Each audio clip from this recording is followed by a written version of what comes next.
the WWE's former comic in residence and a very funny young man. Let's welcome Mr. Will Smalley.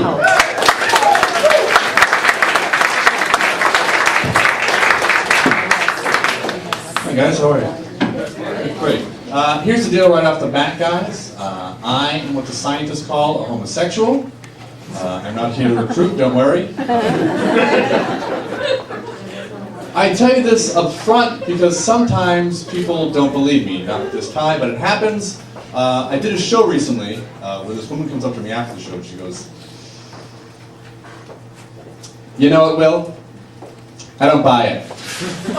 I don't buy that you're gay. Like I'm doing it for the parking spaces." I said, "Thank you." She goes, "Why would you say thank you?" I said, "Why would you say stupid, ignorant shit?" She pushed on. She goes, "Here's the thing, Will. You don't really read as gay." And to that I said the only thing I could say. I said, "Well, you've never seen me read." Ooh.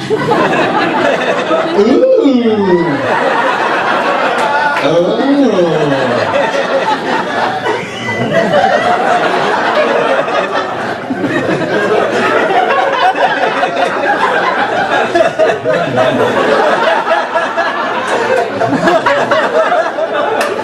I love books. My butler did it. It's a mystery. I was reading a mystery. It's always the butler. It's always the butler. I feel like, so my life, since I've come out, is basically me reacting to people reacting to me being gay. And really, case in point, I loved pro wrestling growing up as a kid, and I loved it. And we had a great conversation with a friend of mine about it. And at the end of it, he goes, "You know what, Will, you're like the coolest gay guy I've heard of." And I felt good about it at the time. And then I was driving home, and I was like, "Wait a minute, why do you have to throw that caveat in there? Like, hey, you're the coolest gay guy I've ever met." That's basically him saying, hey, for a gay guy, you know a passable amount of sports.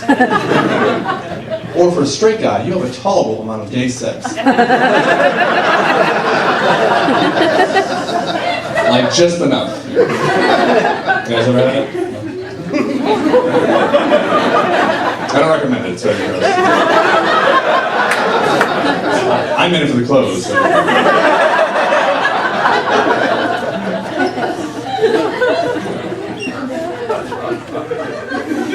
I've had a big year this year, guys. In the last year, I got engaged to be married.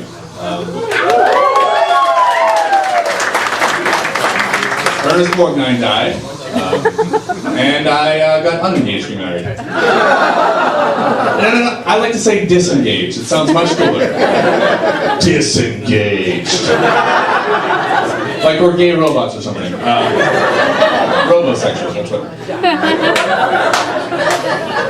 Those aren't related, by the way. Ernest Borgnine didn't cause our breakup. You guys know who Ernest Borgnine is?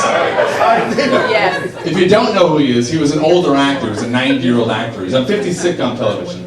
And the reason I love Ernest Borgnine when he was alive was because before he died, he imparted this wisdom. He was on a morning talk show. And they asked Ernest this question. They go, "Ernest, for 90 years old, you look so young and healthy and good spirits. How do you do it?" And he leans in, and I swear to God, you can YouTube this. He leans in and goes, "I masturbate a lot." Now I tell you this, not because I think you guys should know about Ernest Borgnine. I tell you this because I'm actually 57 years old.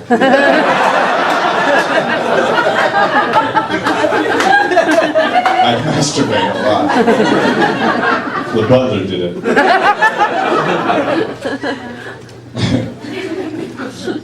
So I was engaged this year, and then I got unengaged, disengaged, as I like to say. And I will tell you what, folks, the pressure is off. Oh my God.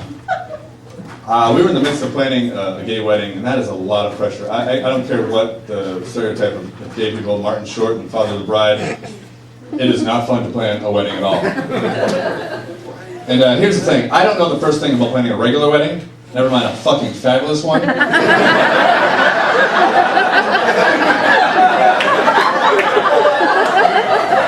it's not that like we lived a fucking fabulous life, it's just people had expectations, and they thought a gay wedding was just going to be feather boas and dicks, and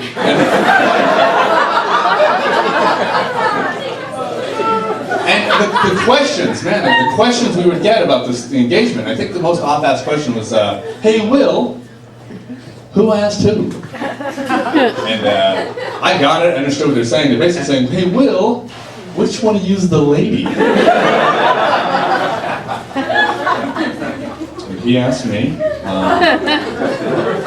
Not always the lady, it's 2013. I shared a lot there, I shared a lot on that one, sorry. I'm disappointed in this whole process because I really wanted to have a bachelor party. I thought that would be great. Not because of, it was going to be, this crazy thing. Just people in my life owed me shit. I had been to many bachelor party on the other side, and I wanted them to come to mine. I was best man recently for my brother at his wedding, and we did the typical bachelor party thing. We went down to a casino, into a lady strip club. I don't know if that's what you call it, but that's what I'm going to call it. My brother, he buys me a lady lap dance. Again, I don't know if that's what you call it, but that's what I'm going to call it.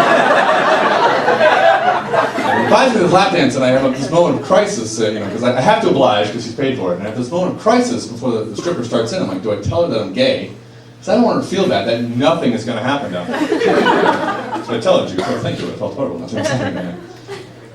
So she starts in on the dance, and she's doing her thing. You know they instantly grind your crotch. That is their go-to move. It's not really a dance, it's just friction.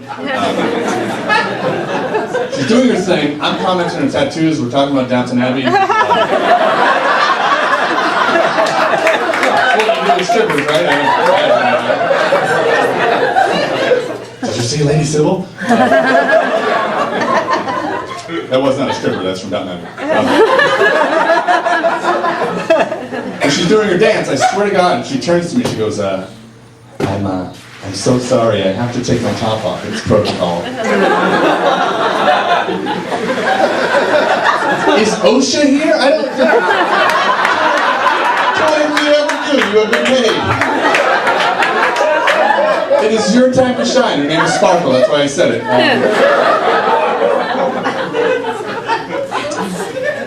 So she was in what I believe is reverse cowgirl position. I don't know. She's a reverse cowgirl position. She swings herself around to cowgirl position and says this to me. She goes, oh my God, I feel so bad for you. I was like, nope, that's not how this dynamic works. You don't feel bad for me, I feel bad for you. Technically, on society standards, you're the only one I can feel bad for. We go stripper, gay guy on Broadway.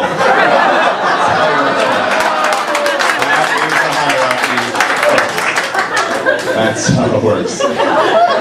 2 songs of boredom on my part. She went on her merry way. I have been doing manlier things. I went to the strip club, and I started growing a beard this year. You're like, oh wow, good for you, you're an adult. But here's the thing, folks. I tried to grow a beard 3 years ago, and it came in all white. So it set off a few flags. I was like, oh, this is weird. I Googled what might be wrong with me. I don't recommend doing that. First thing is death, always.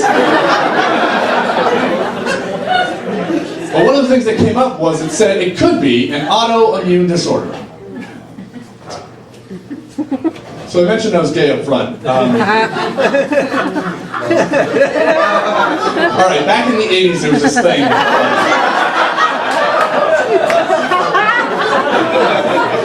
Rock Hudson died. Anyway, so I was like, I ran to the hospital. I went through a coma. The doctor, you have to see me now. I get in there, and the doctor, the first question he goes, oh, why don't you tell me what's wrong? It's like, first, that question, you're the doctor. But I was so nervous at the time, I took all I could not to blurt out, hopefully not AIDS beard.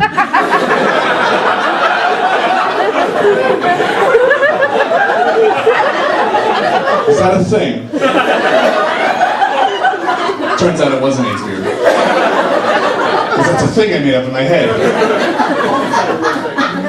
I was happy for 2 reasons. 1, it wasn't AIDS beard. And 2, I didn't want that to be my Lou Gehrig disease. I didn't want that to be the Will Smalley, Go down in history as the Will Smalley. Before I leave you, I'll tell you, people want to know about the Performing Arts Rings a lot. I think that's often asked about that. And they always think it's like a hard time.